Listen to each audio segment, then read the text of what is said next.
السلام عليكم ورحمة الله وبركاته. الحمد لله kusoo dhawaada cashirka labaad ee barashada luqadda carabiga. 10 erey ee tilmaame al-ishaaraat tilmaamayaal. markaan wax tilmaamayno waxaan u baahannahay inaan adeegsano 10 erayo oo lagu muujiyo inuu shaygan aan tilmaamayno. tilmaamayaashan waxaa loo qaybiyaa laba qayb: tilmaam dhow ishaara qariiba, tilmaam fog ishaara baciida. mid walbana waxay leedahay keli, labo iyo wadar, dhadig iyo lab.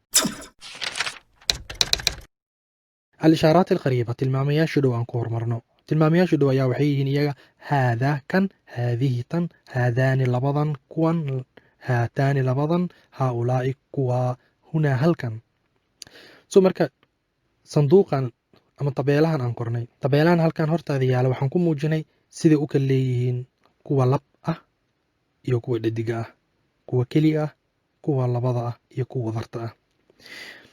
liiska haddaad u fiiriso dhinaca toosan waxaa ku yaalo lab mudakar, dhadig mu'anaf. lab waxaa ah haadaa kan rajulun waa nin, haadaani labadani rajulaan waa laba nin, haaulaa'i kuwaani rijaalun waa rag. safka kale dhadig mu'anaf, haadihi bint tani waa gabar, haataani bintaani labadaani waa laba hablo ama laba gabdho, haaulaa'i kuwaani banaatun waa hablo ama gabdho. marka xagga aad u fiiriso hoos soo degto keli hoosteeda waxaa ku qoran haadaa iyo haadihi, labadooda waa keli balse waxay keli yihiin lab iyo dhadig. muthannaa labo markay yihiinna haadaani iyo haataani, labadooda waa labo balse waxay keli yihiin lab iyo dhadig.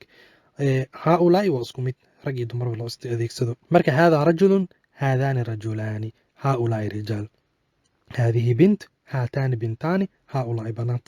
balse kelimadda hunaa waxay tilmaamaysaa boos, iyagoo kala mid maahan, mana ahan waxyaalo ama magacyo sida kuwa aan hore kusoo xusnay. tusaale markaa bixinayn waxaan leenahay tacaal hunaa, halkan kaalay. hunaa boos ayaan tilmaamaynaa. ijlis hunaa, halkan fariiso. boos ayaan tilmaamaynaa ama meel. tusaale labaad haddaan bixino, liisku u qornaa sanduuqa ama tabeelo u qornaa anagoo raacayno bes aan bedelno xarfayaasha ama kelmadaha haddaan bedelno haadaa booska oo rajulku yaale funduq haddaan dhahno kani waa hotel, haadaani funduqaani kuwan waa laba hotel. marka haaulaa'i ma dhaheeno, maxaa yeelay haadihi fanaadiqaan leenahay.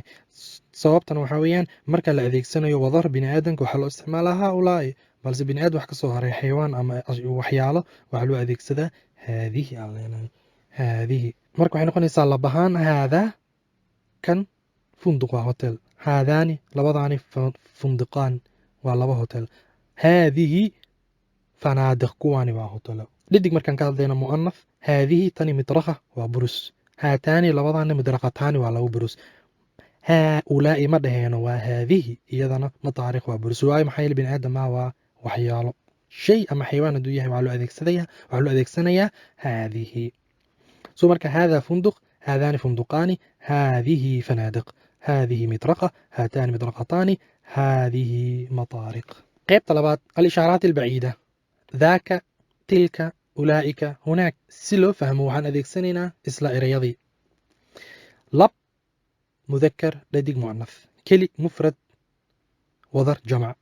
مركا لب مركا أذيك سننا حدينا ذاك رجل كاسي ونن، أولئك رجال كوا ورك.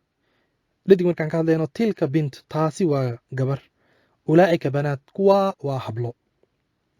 كلمة هناك أو سيدي تيها نقصنا هنا عكس هذا ويان هناك هلكا. مركا وعلينا اذهب هناك هلكا آت هلكا عن كده يجرني تي هوري تعال هنا هلكا إماو اذهب هناك هلكا آت.